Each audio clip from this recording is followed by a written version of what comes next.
ಕೆಳಗಡೆ ಬರುತ್ತೆ.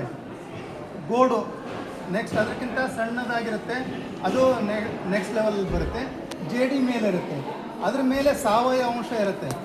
ಕೆಲವು ಸಾವಯವ ಪದಾರ್ಥಗಳು ಮೇಲೆ ತೇಲ್ತಾ ಇರ್ತವೆ, ಅದನ್ನು ಚೆಕ್ ಮಾಡಬೇಕು. ಇದು ಪರ್ಸೆಂಟೇಜ್ ನೀವು ಚೆಕ್ ಮಾಡಿ, ಎಷ್ಟು ಪರ್ಸೆಂಟ್ ಇದೆ, ಮರಳು ಎಷ್ಟಿದೆ, ಗೋಡು ಎಷ್ಟಿದೆ, ಜೇಡಿ ಎಷ್ಟಿದೆ.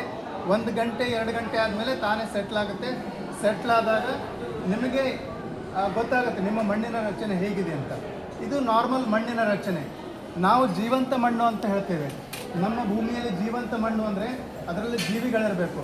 ಆ ಮಣ್ಣಿನ ರಚನೆ ಹೇಗೆಂದರೆ ಈ ಅಂಶ, ಈ ಖನಿಜ ಅಂಶಗಳು ಮರಳು, ಗೋಡು, ಜೇಡಿ ಇದು 45% ಇರಬೇಕು. 45 ಭಾಗ ಇದು ಇರಬೇಕು.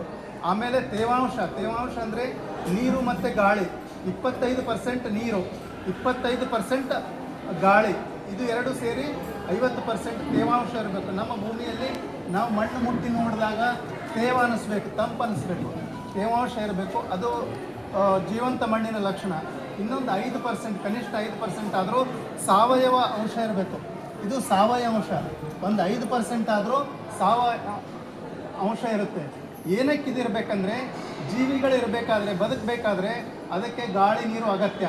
ಅದೇ ಥರ ಆಹಾರ ಅಗತ್ಯ. ಇದು ಆಹಾರ ಆಗುತ್ತೆ, ಗಾಳಿ ನೀರು ಅದರಲ್ಲಿ ಬದುಕ್ತವೆ. ಇದು ಜೀವಂತ ಮಣ್ಣಿನ ಲಕ್ಷಣ. ಸಾಧಾರಣವಾದ ಮಣ್ಣು ಎಲ್ಲ ಖನಿಜಗಳಿರ್ತವೆ. ಇದರ ರಚನೆ ಬೇರೆ ಬೇರೆ ಇರುತ್ತೆ. ಈ ರಚನೆ ಬೇರೆ ಇದ್ದರೂ ಕೂಡ ನಿಮ್ಮ ಮಣ್ಣಿನಲ್ಲಿ ತೇವಾಂಶ ಇರೋ ಹಾಗೆ ನೀವು ಕಾಪಾಡಬೇಕು. ಆವಾಗ ನೀವು ಒಳ್ಳೆಯ ಉತ್ಕೃಷ್ಟವಾದ ಬೆಳೆ ಬರುತ್ತೆ. ಅದರ ಜೊತೆ ಸಾವಯವ ಅಂಶ ಸೇರಿಸಬೇಕು. ಅದು ಸೇರಿಸಿದಾಗ ಜೀವಿಗಳು ತಾನಾಗಿ ಉತ್ಪನ್ನ ಆಗ್ತವೆ.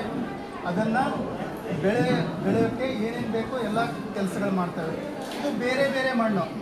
ನಮ್ಮ ಮಣ್ಣು ಹೇಗೆ ಇರಲಿ, ಅದು ಒಳ್ಳೆ ಮಣ್ಣೇ. ಉತ್ಕೃಷ್ಟವಾದ ಬೆಳೆ ಬೆಳೆಯೋಕ್ಕೆ ಎಲ್ಲ ಯೋಗ್ಯವಾದ ಮಣ್ಣೇ ಇರುತ್ತೆ.